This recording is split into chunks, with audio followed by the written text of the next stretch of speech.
Shalom, selamat pagi. Puji Tuhan, pagi hari ini kembali dan jumpa pada saat teduh. Kita akan berdoa sama-sama. Mari kita berdoa. Bapa di surga, kami sangat bersyukur pagi hari ini. Terima kasih untuk hari yang indah. Bawa kami Tuhan untuk semakin indah dan intim dengan Engkau. Karena itulah kekuatan kami untuk menjalani hari-hari hidup kami. Singkapkan kebenaran-Mu buat kami ya Tuhan, supaya kami mengerti. Roh Kudus pimpin kami.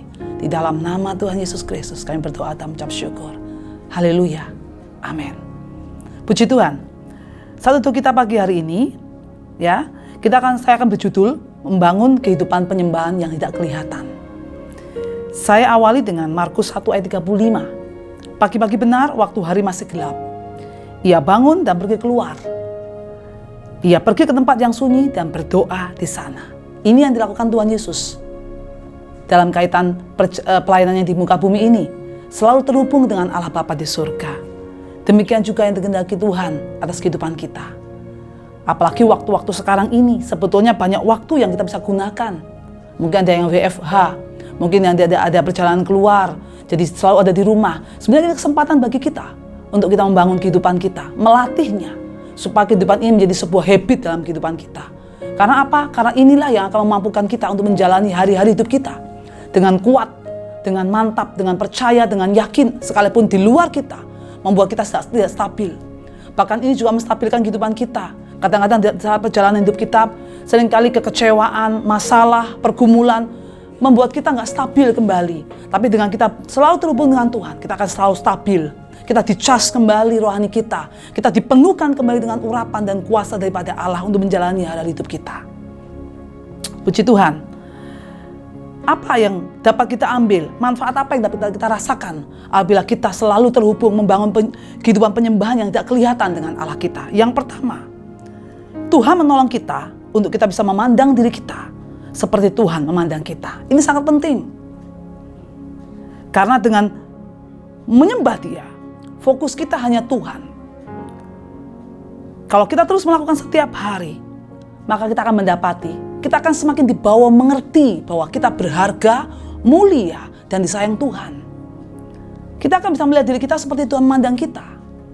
Kita nggak akan menjadi kecil hati, kita nggak merasa mengasihani diri lagi. Kita akan mampu melihat memandang kita seperti Allah memandang kita. Kita akan bergerak dengan kuasanya untuk menjangkau jiwa-jiwa, menjadi saksi, mendoakan orang lain. Itu yang Tuhan inginkan buat kita. Kalau kita selalu terhubung dengan Tuhan, kita mampu untuk melakukan segala pekerjaan Tuhan dengan kuasa yang daripadanya. Kemudian yang kedua, yang kita dapat ambil dalam membangun kehidupan penyembahan dan doa yang tidak kelihatan bersama dengan Tuhan adalah kita lebih mudah memahami kebenaran firman Tuhan yang kita terima atau kita baca. Ada sebuah kesaksian, saudaraku. Dulu saya mendengar ada seorang hamba Tuhan. Dulunya waktu menjadi hamba Tuhan adalah sangat nakal luar biasa. Orang tuanya seorang gembala.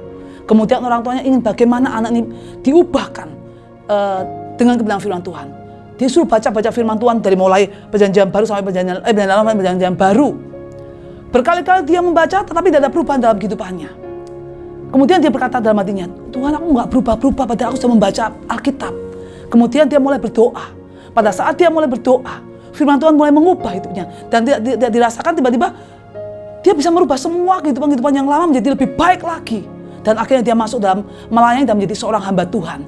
Nah sekarang dia sudah menjadi almarhum. Tetapi kesaksiannya itu membuat saya mengerti bahwa firman itu dapat menjadi rema buat kehidupan kita. Menjadi tanah yang subur hati kita. Pada saat kita membangun kehidupan keintiman dengan Tuhan. Yang tidak kelihatan, yang hanya Tuhan dan saudara dan saya dengan Tuhan saja. Tanpa ada orang lain melihatnya.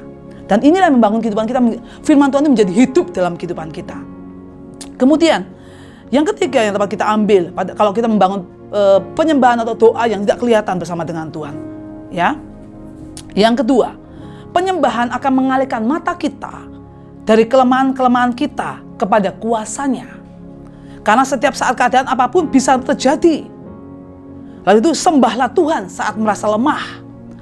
Sembahlah dan berdoalah kepada Tuhan saat merasa tertekan atau tekanan sedang menghimpit saudara dan saya. Sembahlah Tuhan saat merasa marah, kecewa, sakit hati, disakiti, atau keadaan tidak memihak pada saudara dan saya.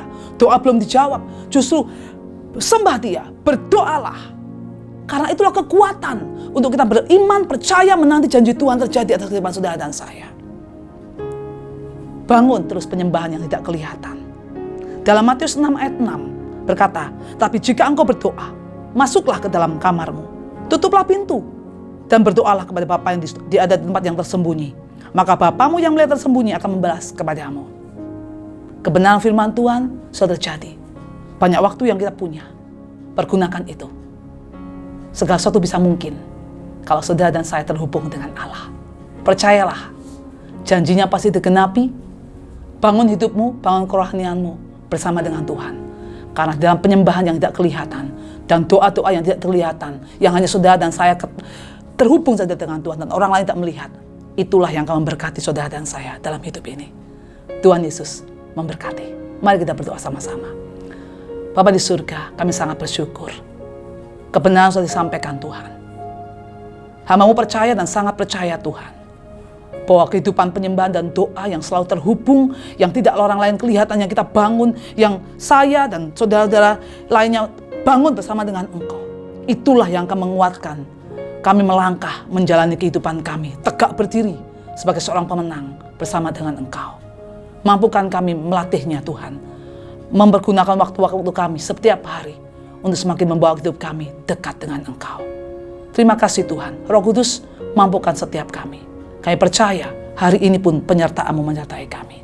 Terima kasih Bapa di surga, biar damai sejahtera Allah Bapa di dalam nama Tuhan Yesus dan dalam persekutuan dengan Roh Kudus limpah buat kami semua. Melangkah kami hari ini bersama dengan Engkau di dalam nama Tuhan Yesus Kristus. Haleluya. Amin. Selamat pagi. Tuhan Yesus memberkati.